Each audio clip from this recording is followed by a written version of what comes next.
Okay, y'all, here we go. Look at our pot. So now these beans are super soft. And you can tell, see how the meat is starting to come away from the turkey wing. And you always just use a spoon to take a bean or two out and chew it, eat it, and see if the outer portion of the bean is tender. This is. So basically our beans are finished. Now I know that it looks like a lot of water or a lot of liquid in there, but the thing with white beans is that it thickens up on its own. Even after it cools, it's going to get really thick, the broth is. So you never want to cook the white beans when there's no broth. Otherwise, when the beans cool, they'll be super stiff. You have to get some milk. Okay, so now we're gonna go with our final aromatics. These are red pepper, y'all. We're gonna drop it all the way in there, stir it in, and we're gonna add just a few more. The last onion that we want to have the bite to it, we're gonna add it in.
Hey y'all, hey!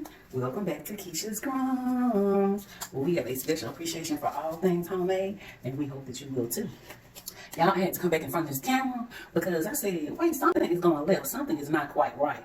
And then I realized I was doing more voiceover. So I figured maybe I would get, I don't know, maybe not so many backhanded compliments if I came on and showed my face. But I do realize that my voice isn't all that pleasant for a female. It's kind of deep and raspy, in which most guys find that, but then I don't have a male audience, so makes sense now.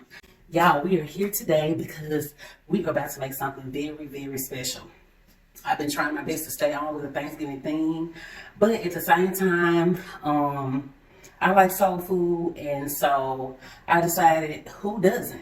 Especially this time of year, who doesn't love a great pot of beans? So I'm not doing red beans and rice. I didn't really have a taste for that. Didn't have a taste for pintos. We are doing great white northern beans. The last time I made these was with my friend in Shreveport. She wanted some, and I just did like a quick reel because I didn't video myself cooking it throughout. But I have the smoked turkey wings, honey. I got the great northern beans. We got some red onion, some white onion, some green onion. We even have some red jalapeno. I got some whole okra, baby. We're about to bang this thing out. So let me show you. Let's get it started. Okay, so if y'all take a look here, I've already shown you everything that's going to go in the pot, primarily everything except the actual seasonings that I'll use. And I found this brand of cornbread. I was actually testing out cornbread last year to see which one I liked the best. I was doing like a little test. I never got to try this one, so I went back and bought it because I hadn't bought it the first time. I just saw it and said I want to try it. So we're going to try this today with our beans. But let me show you the beans themselves, honey. This is the turkey wing. Turkey wings, plural, because I actually put 2 in there. My plan was to take some to my friend's husband either this evening or tomorrow. So that's why I put 2 wings in there. And I'm still not eating meat, y'all. So I literally did this for the flavor, for seasoning the pot. But when you look for your wing, see how it's lighter on this side? Sometimes you'll look in the package and the entire wing looks like that. This one was only like that on the underside. You really want your smoked meat to have color. That's where your flavor is. So make sure that when you are getting your smoked meat to season your pot with, make sure that it has great color. Well, let me ask y'all this. I have seen, this is the flat. I have seen people actually eat this cured meat. Like eat this out of the grocery store. Did you grow up with your family doing it? Here the beans, y'all. They've already been washed. I showed y'all earlier. I washed them. I soaked them. They actually been sitting in the refrigerator for a couple of days since I soaked them. That's all you want to do is rinse them overnight. About 3 cups of beans we had. This is the time pack. They're just a little swollen because we soaked them. And you know when you soak them, they cook faster. So I'm telling y'all, if you like stuff like this, but you're kind of afraid to try to get in the kitchen and cook it, y'all. It is so easy. It is so easy. The best thing to do with soul food is try not to rush it. And if you're doing something that you feel you may be doing wrong or have questions about, just take the time to call and ask somebody. I got my friends do meals like this all the time. Y'all, we're going to go in with Maggi pollo. I didn't have chicken broth. So that's what you do. Since this is regular water in the boiler, then I'm adding Maggi pollo, which is basically turning this into chicken broth. Okay, that's enough for now. We're just trying to get this pot started right now. Okay, y'all, so what you want to do, keep in mind that what we started with was just plain water. We didn't have chicken stock or chicken broth, so we started with plain water. I didn't add the broth then. I could have, it would have been the same difference had I had the liquid chicken broth. But I just decided to wait because you know that smoked meat is going to render flavor and basically salt as well. So I just decided to wait and boil the meat some first and see how oily the water looked and what color the water would turn. That kind of gives me an idea of how much fat or salt is in it. Anytime it turns really cloudy, it's probably pretty salty and you would want to taste it first. So that's the only reason why I waited to put the Maggi pollo in there. This is the best bouillon, chicken bouillon on the planet. I can promise you that. And I don't know if I share with y'all. Let me show you another thing about Maggi pollo. I have another recipe I need to share. I haven't shown y'all yet that. Yeah, but see, even this consommé, I call it consommé, but it's consommé, and it's like a tomato paste in the form of a bouillon cube. And see, that's still by the same brand, Maggi. This is delicious because it's just like tomato paste, but it has celery, it has onion, it has flat leaf parsley. You can see it there. Garlic, olive flavor already in there. So Maggi is at the top of her game when it comes to bouillon. So we just had water, and I started boiling the smoked turkey wings in the water to flavor the water. Remember, the better season your stock is. No matter what you're doing, gumbo, any type of soup, your beans, whatever you do to that water, to that broth, that's what's going to flavor your entire pot. So you gotta make sure that your broth is right. Otherwise, you're gonna have a hard time trying to add seasonings in later on, and which is okay. That's what we refer to as layering seasonings. You do have the ability to go in and add more seasonings later, but the thing is that the more you add up front, then the less you'll have to do later. You know, you just kind of finish it out. It's not enough of this or not enough of that. So that's all we have in there. Oh, and I did add some, and I had a teapot on, y'all. The teapot was there because just in case I got ready to put my beans in there and I didn't have enough water. I'll take this one. Just in case I didn't have enough water in there when I added the beans, I would have boiling hot water to add to this pot. So that if I had added like cool water, cold water, then that would bring the temperature of my pot back down. So I had the tea kettle going with some hot water just in case. I did go more with the Body Complete seasoning.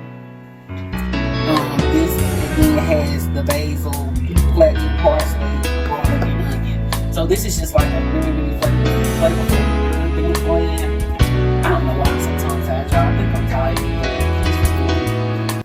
It's a very flavorful herb blend. So whenever I want something to taste really herb forward, I will use this. Now, beans, sometimes it depends on, you know, the taste I'm looking for. Sometimes I want it to just taste completely clean.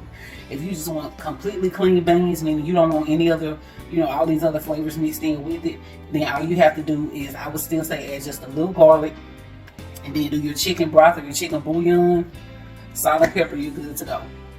But I want to play with it a little bit, especially since I'm adding okra. I'm adding the red jalapeno and these aromatics. So let's get these broken down. We're going to put the top.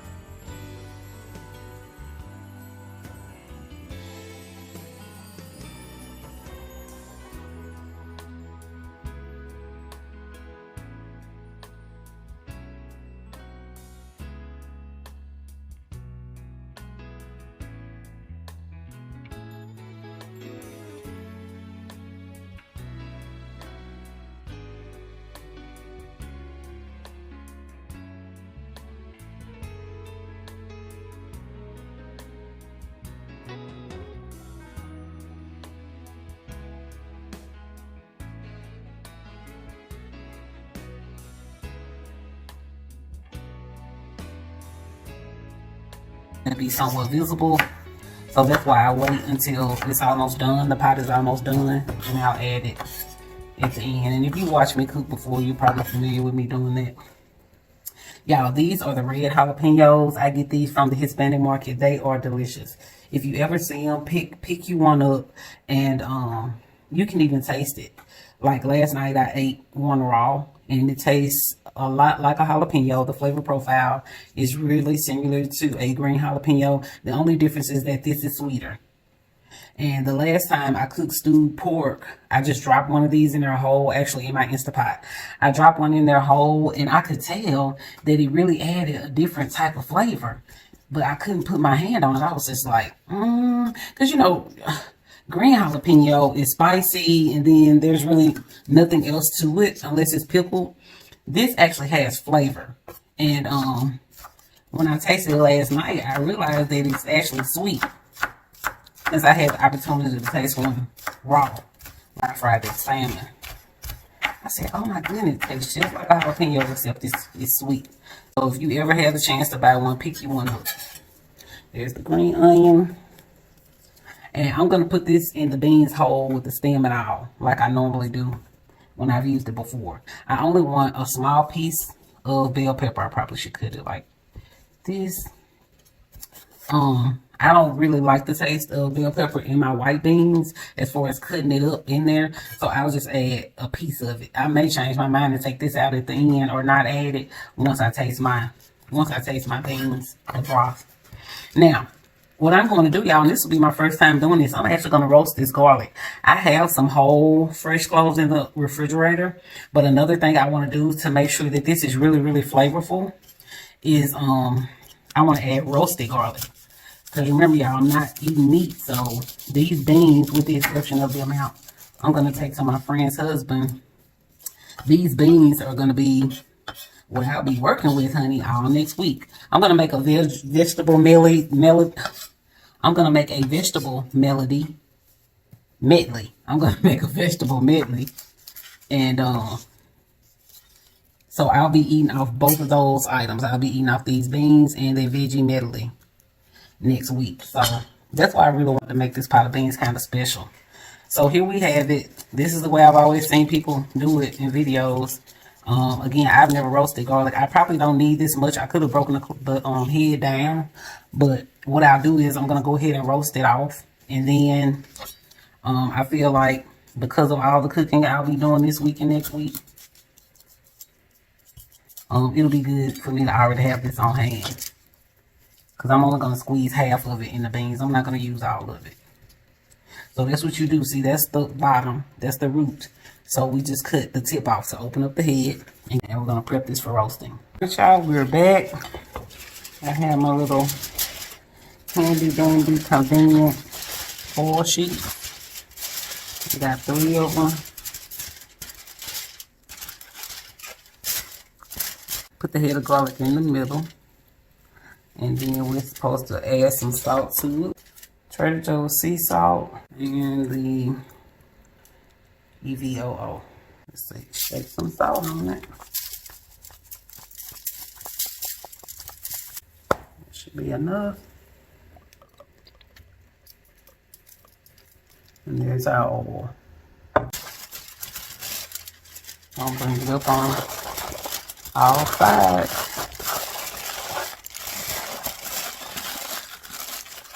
Just like this. And put it flat in the oven on the cookie sheet. Right now I have the temperature on 385. Maybe it's supposed to be a little higher, but I don't want to burn it, so I'll let you know what I ended up on. Okay, y'all, here's another little thing I'm going to do. I've never had reason to do this before, but I'm going to do it this time. I'm actually going to boil the okra separate.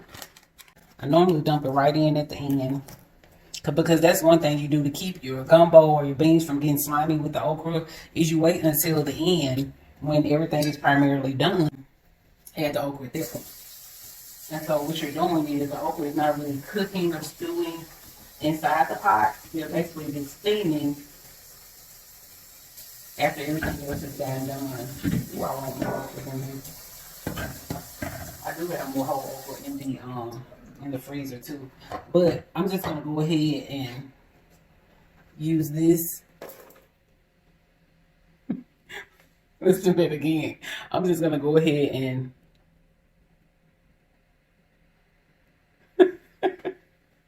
boy, the things we do try to get stuff on camera. Anyway, I'll show y'all that in the pot. And I need to get this water up. But I'm just gonna go ahead and boil these okra separate. And that way when the beans are done, I can strain off the water. You know, most of the slime will have rendered in the water. And then you just take the okra, strain it out of the boiler, and put it inside the pot with the beans. So that's what I'm gonna do. Be right back. Because I have my oven on with that garlic in it, y'all, we're gonna go ahead and hook the cornbread up. No sense in waiting until the beans are done. Go ahead and make the cornbread now. So let me pull out the ingredients for this. Be right back. Let's go ahead and mix up this cornbread mix. Let me show you what we have. I have my dishwater. I just always run some after we get started because I don't have baby dishes. So this is the cornbread mix, y'all. It called for 1 egg. So there's our 1 egg. 2/3 cups of milk. So I have that. And I'm going to add in a little sour cream. I already have some room temperature sour cream sitting out for a cake that I'm gonna make. So y'all be sure that y'all come back for the chocolate on chocolate espresso chocolate bundt cake with ganache. Make sure y'all come back for that. And here's our bowl. This is the same bowl I had the beans in, so I figured why not. And here's our 9-inch Nordic pan. Now, normally I always do a little something extra.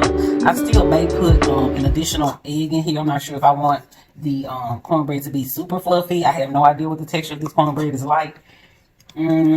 But I'm already adding sour cream, which is something extra. It called for, let's see, it calls for 1/3 cup of butter.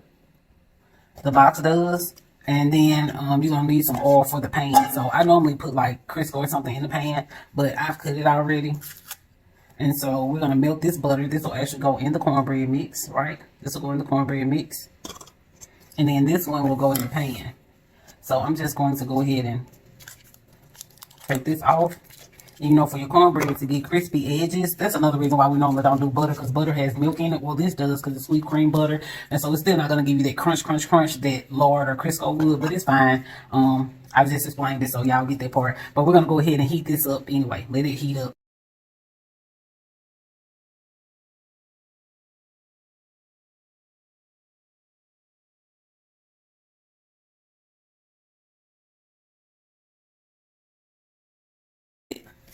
And it's fine, it's just cornbread, but I do like to go through and kind of mash out the lumps.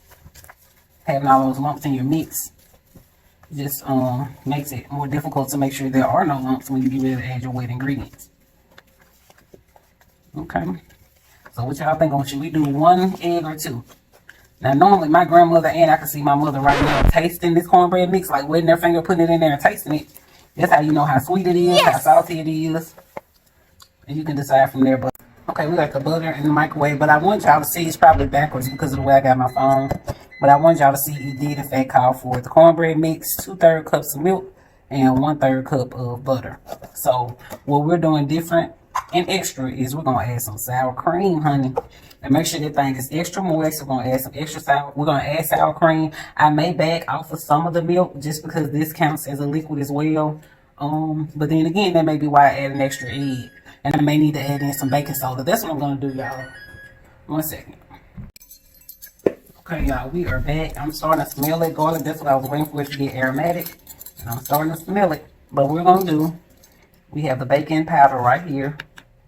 And so that the weight of this cream doesn't make the cornbread flat, I'm just gonna add. You notice I left out an ingredient mistakenly, and do you know what it right is? In the mix. Okay, so that acts as an additional leavening agent. Because we trying to get this cornbread.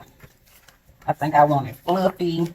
I don't want it real coarse, which I'm glad of that. This looks like a really, really tender cornmeal. It's not very coarse. And I'm not going to add any more cornmeal to it. But I did add in the baking powder because we're going to use the sour cream. Let's go ahead with our milk.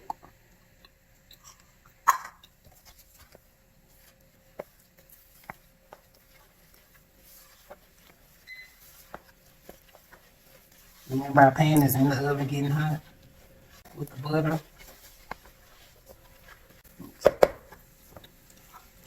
Let's see.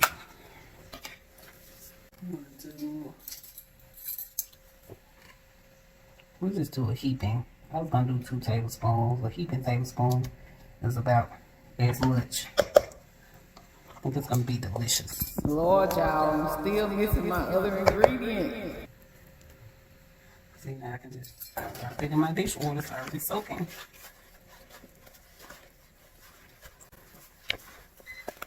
Let's see what 1 egg does. That batter is somewhat tight.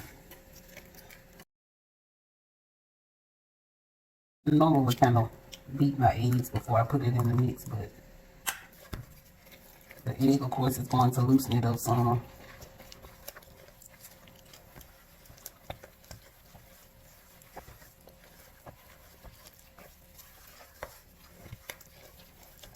Here we go. Now it's looking like cornbread, honey. Oh, yes. Just get this egg well incorporated. Push it around with my spatula.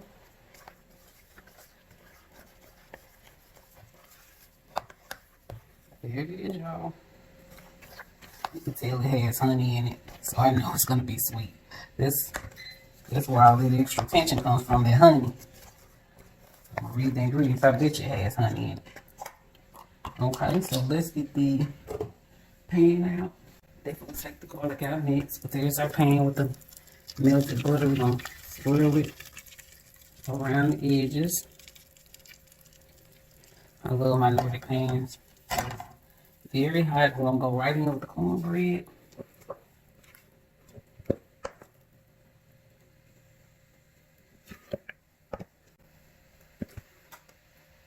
And at least they, ooh, y'all see I almost grabbed that pan for that. Think it was hot. So you take it and then you want to spoon something mix back on the top like that. Not the mix, but the butter. If you had all, you do the same thing. You want on top of your batter and around it.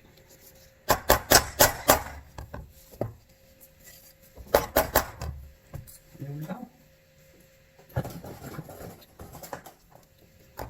Cornbread, y'all.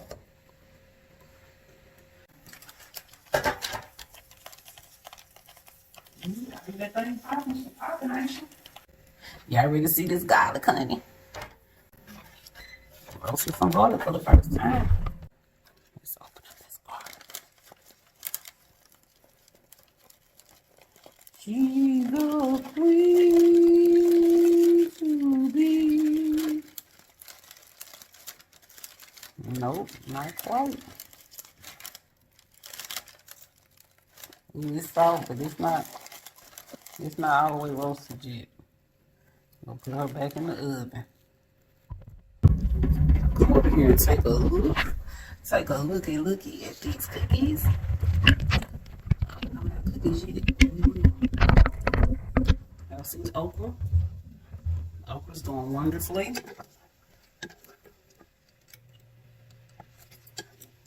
Just kind of letting them hang out. We'll cut them off in about the next 2 or 3 minutes.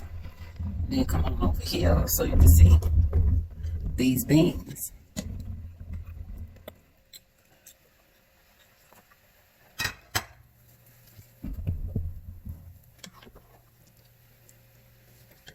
Doing wonderfully. Doing wonderfully. Doing wonderfully. Doing wonderfully.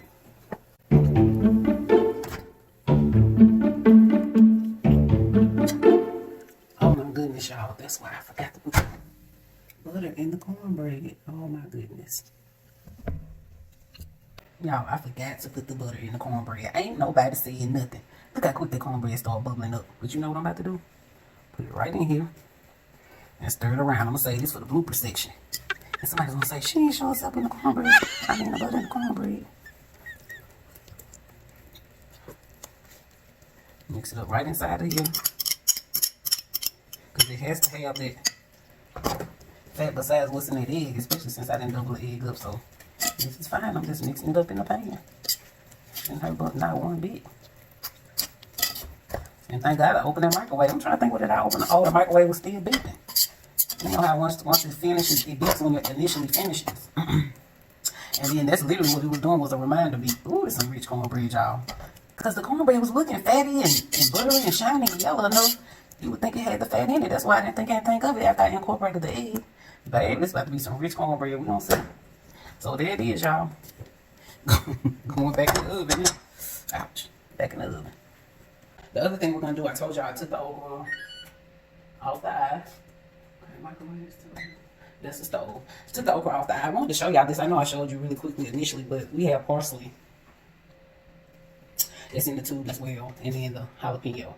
So I haven't put it in there yet. I'm definitely gonna put in a whole red jalapeno because remember I told y'all this is kind of sweet. Definitely gonna use this. I'm definitely gonna put a little parsley in there, but I'm gonna wait until the end and see how the broth tastes before I add jalapeno. It's just that I don't know what to add a little bit of kick, but then it may not need it, so I need to like take it out. I'm gonna check on it, don't rely on my nose. I'm relying on my nose to tell me when it's time. But yeah, so we'll be back. We'll be stopping point. We gotta really check out this cornbread. Let's check that out. This is my paper for my garlic. First,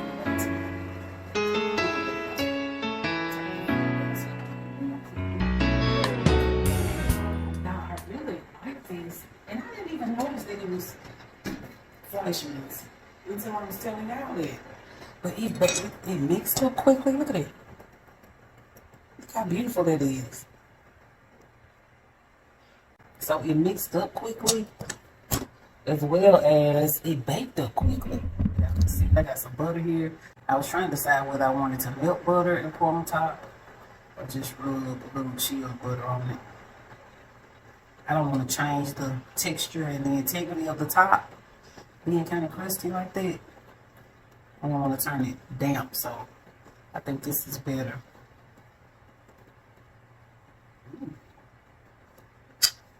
Y'all, this gonna be some good cornbread. This gonna be some good cornbread.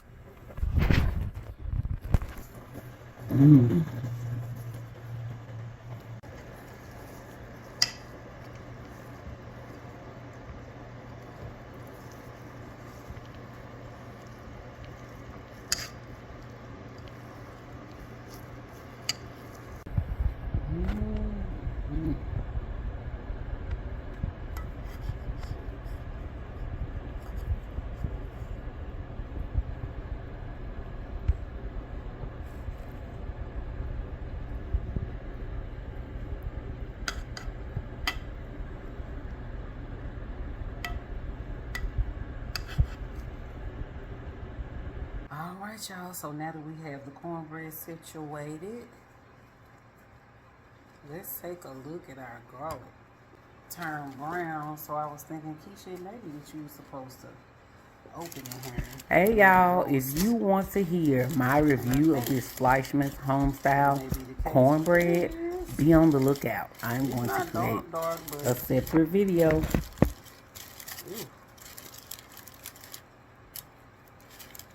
Ooh, it smells so good. And it's soft. So we're going to let it cool a little bit. It's got oil down in the bottom. We're going to let it cool just a little bit where I can handle it. Or I may come back and do it with paper towel. But I'd rather let it cool just a little bit. And then we're going to squeeze some of this goodness over in our beans, honey. Oh, yes. Oh, yes. All right, y'all, we're going to cut it short right up in here. Be sure to check out part 2 of this video. I hope you enjoyed part 1 where you see how the beans were put together. In part 2, you will see how we incorporate the garlic. You will hear my feedback on the pot liquor, as well as you will get to see me plate the beans, as well as sit down for dinner and hear me talk about the meal all together. Please, if you like this video, give it a thumbs up and be sure to check out part 2. Thank you for watching Keisha's Crumbs, and remember that crumbs from the master's table is better than eating a whole roll from somewhere else. Much love. Cornbread, cause oh my God.